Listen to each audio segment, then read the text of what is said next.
on that. The problem was we couldn't really get onto that bridge from the shore. Hey Paytonic, how's it going?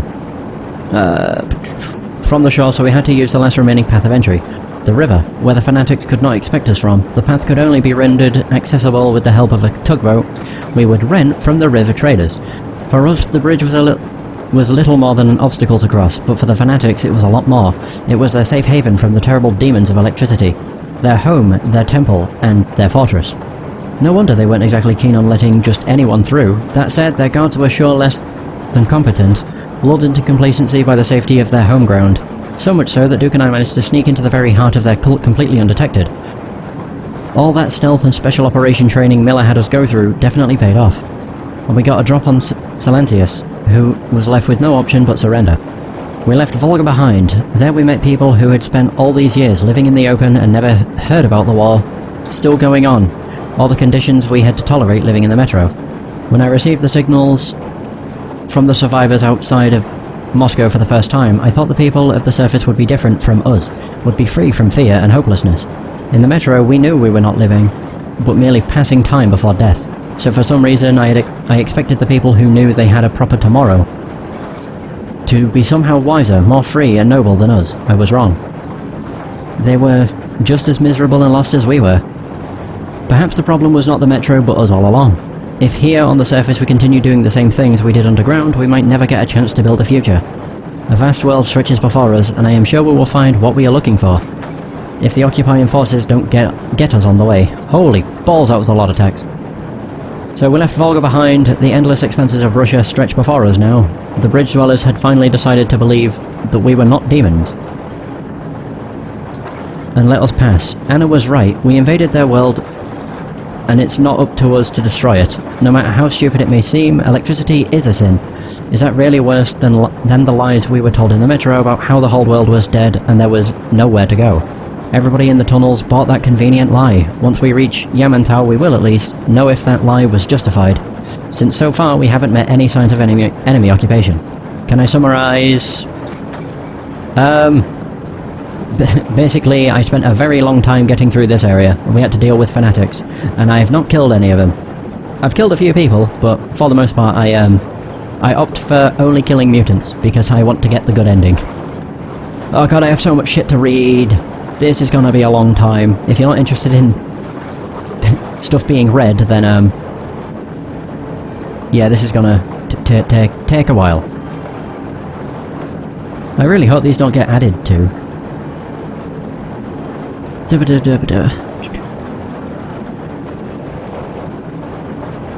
Colonel Miller, Colonel, whatever that is. The founder and the permanent commander of the Order of Sparta. Miller picked and trained each Spartan individually. He was the only one to come to the rescue of my home station when we were under attack by the Dark Ones. He was the only one to stand between the communists and the Nazis and prevent the conflict which could well spell the ultimate end of our civilization. It was Miller who accepted me into the Order and blessed our union with Anna, his only daughter. I became his son-in-law, but could never amass the courage to call him Dad. Nothing but Colonel, with a Sir, of course. In the D6 defense, the Colonel lost his best fighters, and his old self. Something is forever broken in him. He became cold, completely intolerant of any dissent. Sometimes I feel he's sorry he didn't object to his daughter marrying me. He would probably preferred Hunter as his in-law, but Hunter is missing, and I dragged his daughter into a maelstrom none of us might ever emerge from. I dragged the Colonel into the worst adventure of his life. He had to commit high treason to save his daughter with me in tow. He is convinced that the war is still going on, that Moscow had to fake death to prevent the final murderous strike from being launched against it. But Anna is still his daughter and I am still one of his soldiers, so he, in his advanced age, risks everything he has, his reputation, his position in the metro, the most of his order. Everything to save us too, and maybe somehow get himself out of this mess. We are going to the Yamantau mountain, where the Supreme Command HQ is located. Only the true government of our destroyed country could now pardon the Colonel for treason. Of course, if they agree to even listen to him at all. There's one problem though. It's been a few days since we left Moscow, but we have yet to find a trace of the occupying forces. So Damir, I've already read. Duke. Oh, okay. Duke of Darkness, Igor Dukov. The youngest, the bravest, and the craziest of us. Some joined the Order out of desperation, others to protect people from dangers, but Duke is just desperately in love with adventure. Whenever the Colonel asks for volunteers, Duke is always the first to shout, "Me!" no matter how hard and dangerous the mission ahead may be. A shame we don't have any medals in the Order, otherwise Duke would be plastered with them. He keeps looking up to the more experienced fighters, competing with them for the most kills, missions and wounds. For some reason, he pays particular attention to comparing his achievements with mine. Perhaps it's because I'm closest to his age. Anna once said about him, "Quit your whining, Artyom. There are people here who dream of becoming like you." About Duke. Was she right? So Igor likes being called the Duke of Darkness, but you can hardly find a lighter-hearted guy. He is but a brat taking crazy risks all the time, but Lady Luck smiles to the brave. If not for the trick he played on Silentius, that old obscurant, our whole operation could have failed. Duke, my friend, your star is undoubtedly on the rise, and soon you will outshine us all. We be of one blood, ye and I, and I'm proud of it. So Yermak we've read. Idiot. Idiot likes talking a lot. So I don't actually know if I've read these. The Order's ranks. Alyosha. Alyosha, the life of every party. An avid lady killer, favourite customer of the seediest joints of... is that Svetnoy? Boulevard, and our survival on the surface instructor. After only a cursory glance, he can correctly tell if an abandoned building can last for years or is ready to collapse onto your head at the lightest touch. Which ability saved him back in Moscow more than once. Alyosha is the only member of our crew seemingly taking our journey for an exciting adventure, probably in anticipation of new meetings, with representatives of the fair sex, of course. Right, so that's one I've read. I read Sam as well. God, there's so many. Stepan. No idea, I'm assuming. Oh! So in day-to-day life, Stepan is so calm and nice it's hard to believe he is a member of the Order. We are a military organization after all. Once you see this giant in battle though, you immediately see the reason for him being here. Stepan is completely fearless and amazingly strong. He handles a heavy machine gun as if it were a regular assault rifle. We're lucky to be on Stepan's side. Having him as an enemy would be a disaster. Right until meeting Katya, Stepan has never defied the Colonel, but when Miller didn't want to let the woman and her daughter board the Aurora, he started a real quarrel. The Colonel was noticeably thrown off, while the rest of us immediately understood what was going on. Still, as any good commander, Miller quickly saw through Stepan and let himself being talked into letting Katya and Nastya aboard. With this addition, Stepan was sure to never leave the crew. Tokarev, I remember this. Yeah, hopelessly, yeah, he's in love with Anna. Katya and Nastya. So these ones are new. Obviously, because we didn't have these the last time I tried to do this. Or last time I read these. I can't really imagine what Katya and Nastya had been through, and how they managed to keep their sanity, much less remain as optimistic as they are. A little girl and a tender woman proved to be tougher than fate, taking all the blows it could throw at them squarely, and those blows were many and mighty. They had arrived at Volga with a group of migrants who were out on a quest for a better life. That quest ended with them finding a new faith, and their death along with it. Of course. Silentius didn't kill anyone himself, he didn't even order anyone killed. Still, his holy ritual when initiate must dispose of an electric anomaly to be accepted into the fold, how is it different from a murder in cold blood? It's no wonder that the Colonel let Stepan and Anna coax him into letting Katya and Nastya aboard the Aurora. Even though there must be numerous dangers waiting for us, still I would argue that these ladies are tougher than some battle-hardened troopers.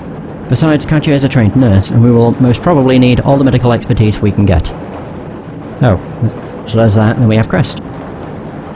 Oh man, I didn't actually realise that's what he looked like.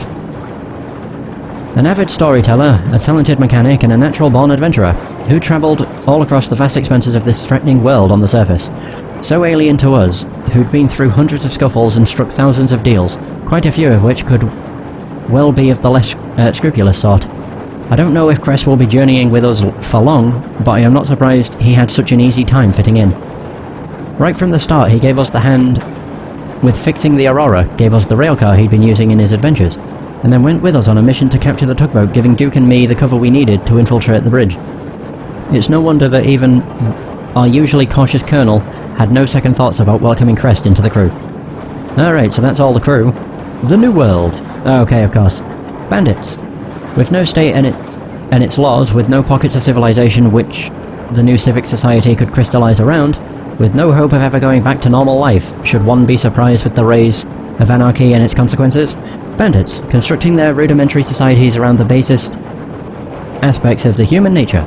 Even in the tunnels of Moscow Metro, where every meter has been divided between the quasi-states, attempting to uphold some semblance of order on their turf, the gangs flourish. What could one expect from the world of surface, where there is simply nobody and nothing to stand up to them? On the banks of Volga there seem to be a great many of bandit gangs. They have somehow agreed on the division of or spheres of influence and are more or less happily coexisting, robbing the few remaining or newly founded, in the less polluted regions, peaceful survivor settlements and selling their denizens as slaves on the markets of the south. Well, I'll be. Fanatics. So the worship of a giant mutant catfish, intense hatred towards the technology and outsiders, coupled with intense suppression of all individuality, and independent thought within the community. What else could one reasonably expect from a mix of a primitive mysticism with classic religion seeped with good old founder's cult of personality? I must give the fanatics their dues, though. By banding together they managed to survive in this world, or this wild world, settling a bridge and turning it into a veritable fortress which had no choice but to take seriously, which we had no choice but to take seriously. The lightning fighters can fight back against the electric anomalies and even gangs of bandits, compensating for their lack in training by strong motivation rooted in their fanaticism. Exhibition.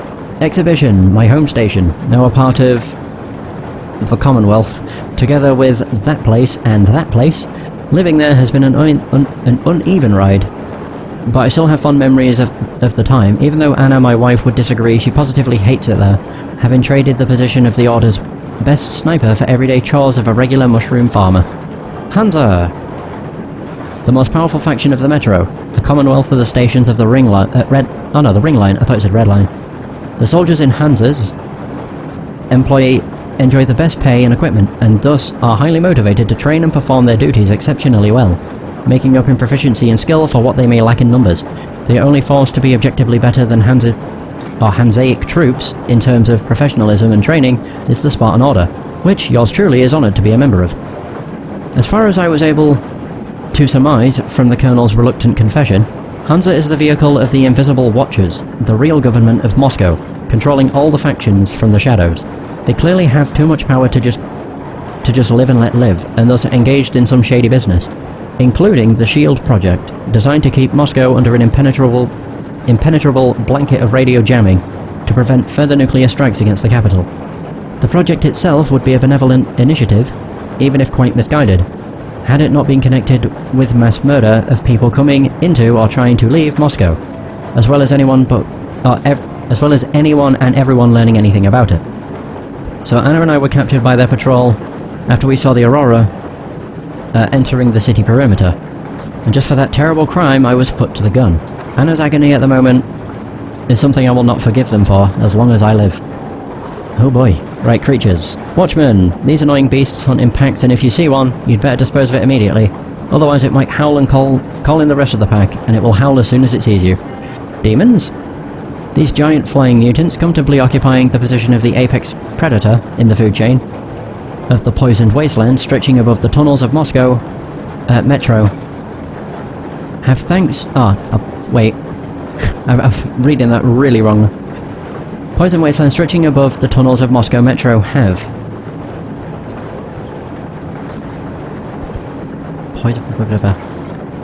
Whatever.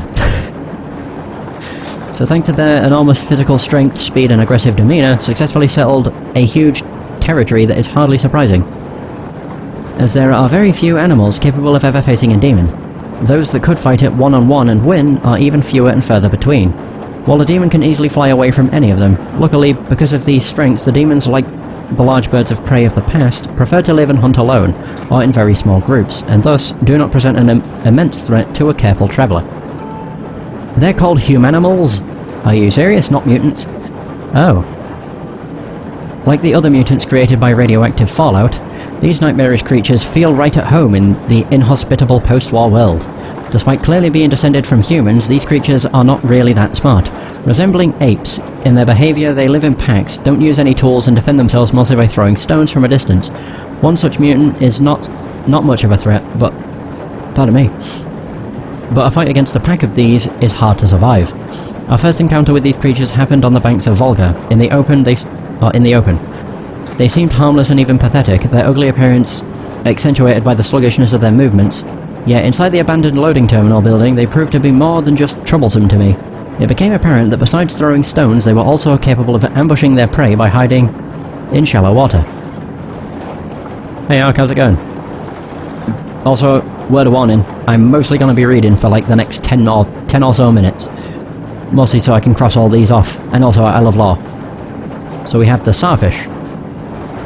Generally a giant mutant catfish terrorizing the fisherman Woad.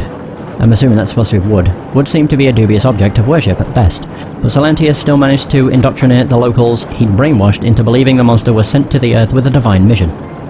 Shrimp female. A mysterious aquatic lifeform, seemingly crustacean, of course. You can't be sure these days. As far as I know, nobody ever thought of properly researching them and finding their proper place in classification.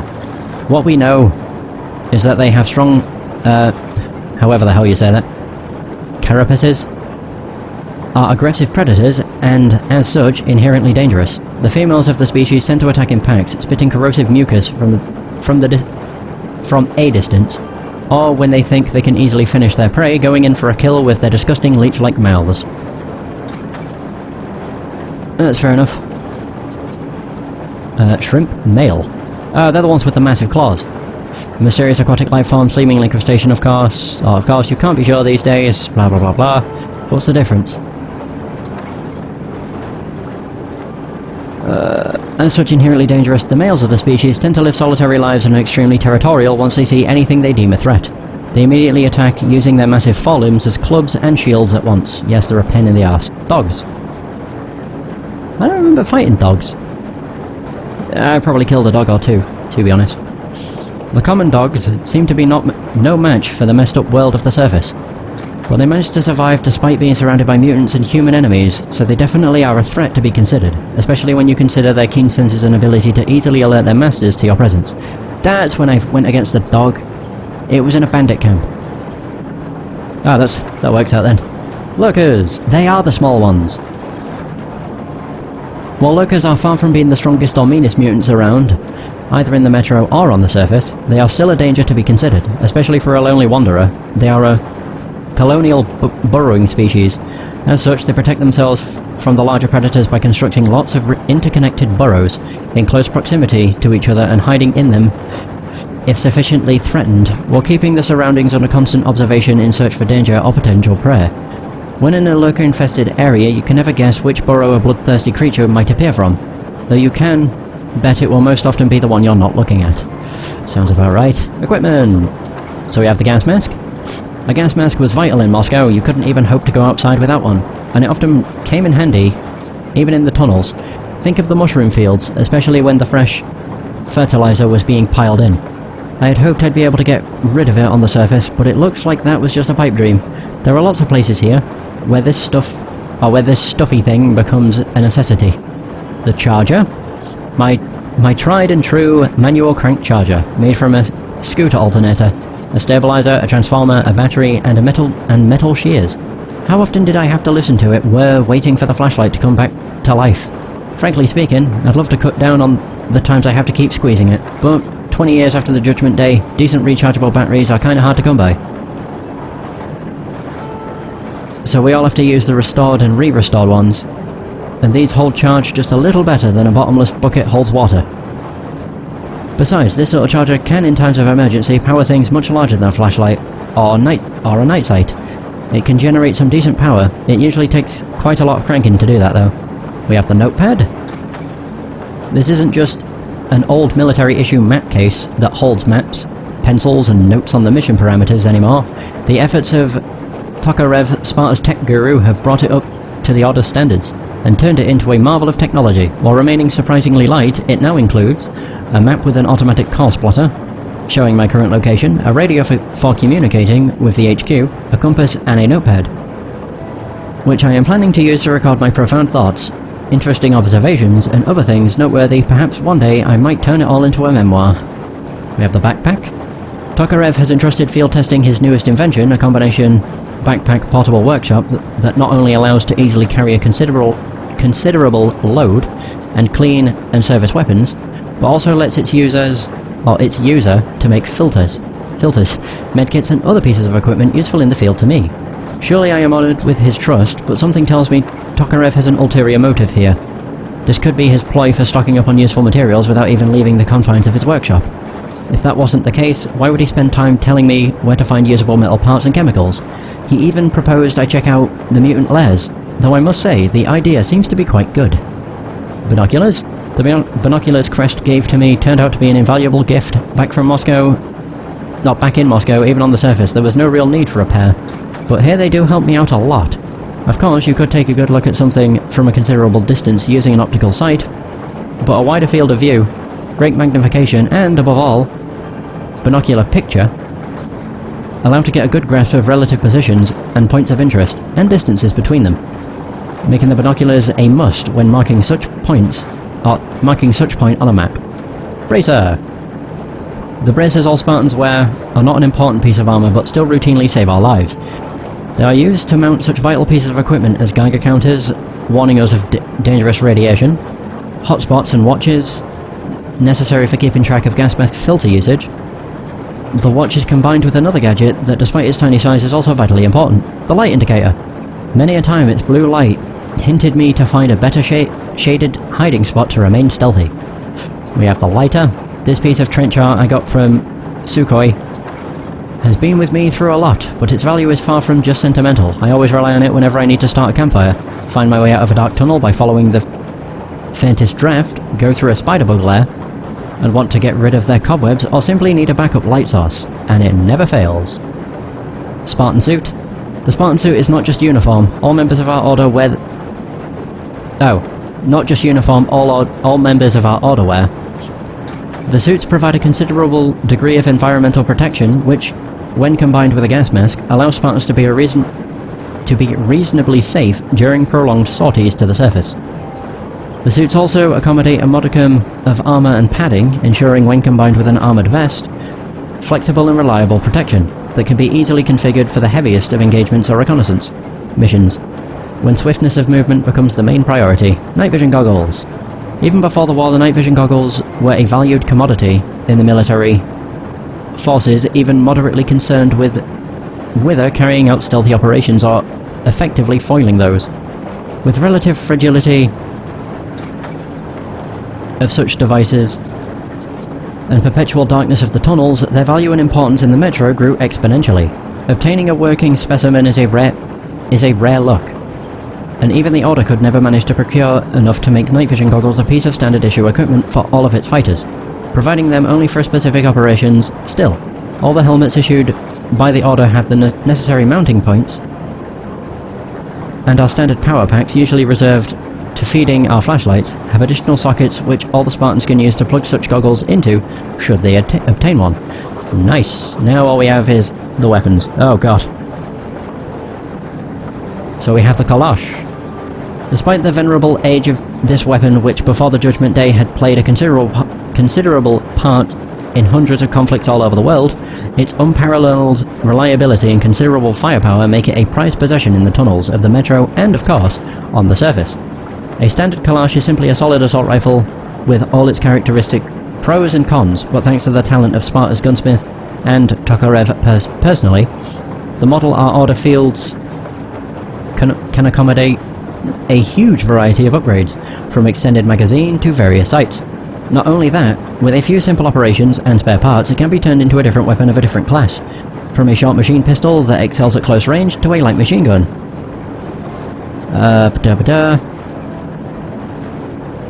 To a light machine gun. This does not mean that the underlying concept simplicity and reliability have been sacrificed either. Even though my Kalash is many years my senior, it saved my bacon on many an occasion, and would shoot like nothing happened even after taking a dip in the marsh. Weapons are something we people are definitely good at making. They will probably be ready to kill years after there remains nobody on the face of the planet capable of pulling the trigger. The Shambler, which is the shotgun. So, what would be the Achilles heel Are you serious? The Achilles heel of a shotgun. The long reload cycles, perhaps, and to remedy that, it looks like it would... Well, it looks like the designer of this monstrosity was ready to sacrifice anything. Reliability, simplicity, even the common sense. Still, in terms of sheer firepower, this cross between a meat grinder and a lawnmower is second to none. And Tokarev says that despite its freakish looks, it won't explode in my arms in the nearest future. Of course, if I exercise necessary caution and clean it regularly, I guess, I'll pretend I believe him. We have the Tika. Frankly speaking, I didn't recognize that Tika was a weapon when I saw it for the first time, and it took me some time to believe that it really could function.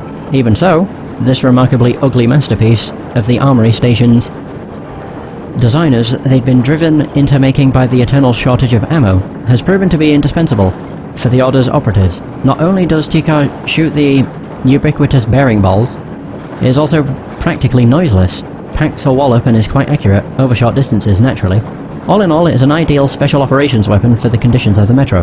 Of course, you have to mind not just the ammo in the magazine, but also the air reservoir pressure, though Tokarev has at least improved the valve so the air does not escape unless you actually shoot the weapon, which is very useful. The revolver? In the Metro, where ammo is worth its weight in gold, a weapon's reload speed is usually a distant second or even third priority, while its reliability and simplicity become critical. Humidity, dust, poor quality handmade ammunition, pulling a revolver trigger the second time when it misfires is much faster than fixing a feed failure in an automatic pistol. And in the confines of the tunnels, enemy might deny you the time needed for that altogether. That's why the armory station started producing copies of ancient, Nagant revolvers. Soon they learned that even 7 bullets sometimes are not enough to stop a charging Nasalis, so they had to switch to a more powerful and exotic for Russia, 44 Magnum. Yeah, .44 Magnum caliber. A hit with one of these is usually enough to kill a mutant on the spot. And that is exactly why such revolvers were a welcome addition to the Spartan Order's arsenal. Besides, due to the fact they retained the Nagant revolver's gas sealing mechanism, they could be fitted with suppressors and modifications introduced by our gunsmiths. Let them accommodate any other add-ons from carbine-type stocks to night vision sights. We have the A-shot, or the A-shot. What firearm could be simpler than a shotgun? Perhaps some extremely primitive zip gun, but those aren't known for their efficiency. A buckshot salvo, though, will make even the toughest and meanest mutants at least think about their next action carefully. Besides, shotgun ammo is easier to handload than any other kind, so the popularity of this class of weapons is nothing surprising. Their variety, though, never ceased to amaze me. Even after I learned that functional shotguns could be made from lengths of water pipes, like most of A-shot variants are, still anything from 1 to 4 barrels, not counting different chokes, stocks, recoil compensators and sights. Even within the Order, the only standard as far as the shotguns are concerned is their caliber. I can't wrap my mind around how Tokarev manages to know them all inside out. The bastard. What if you require something with a better cycle rate of fire than a revolver, but consider an assault rifle to be an overkill? The submachine guns are there for you. That is, of course, if besides the requirements and fantasy you have quality machines and materials, if all you have is fantasy and skillful hands. You end up with an embodiment of the beggars can't be choosers principle. You happen to have a length of thin pipe, a dented bucket, a rusty anvil, and pliers. Perfect. In a couple of days, you may well be spraying the mutants with lead like so much water from a garden hose. Oh my god, that's great. With about the same range and accuracy.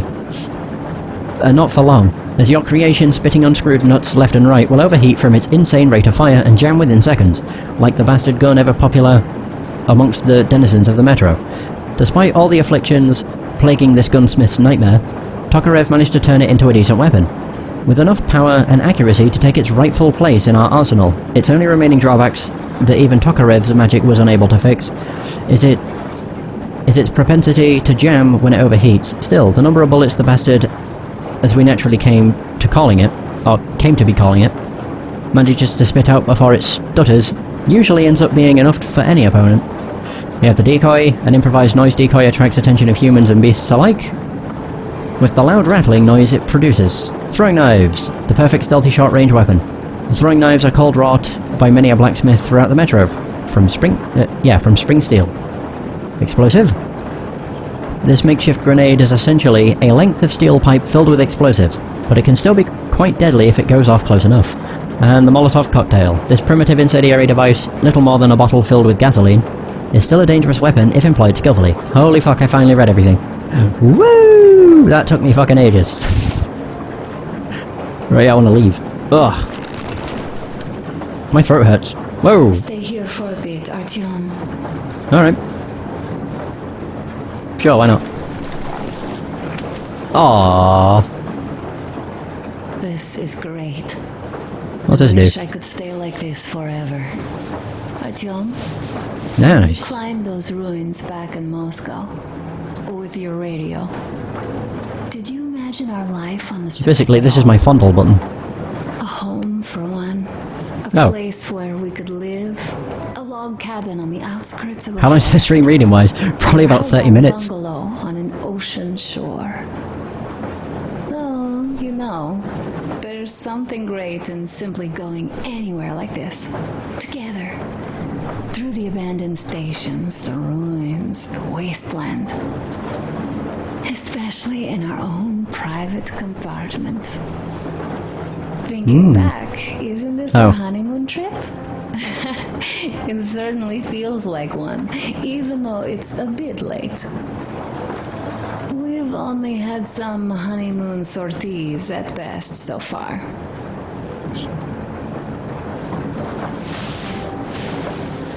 You know, I had a talk with Katya. I'm sitting here recalling that bridge and those people there, and we've been sitting underground for 20 years, and they haven't.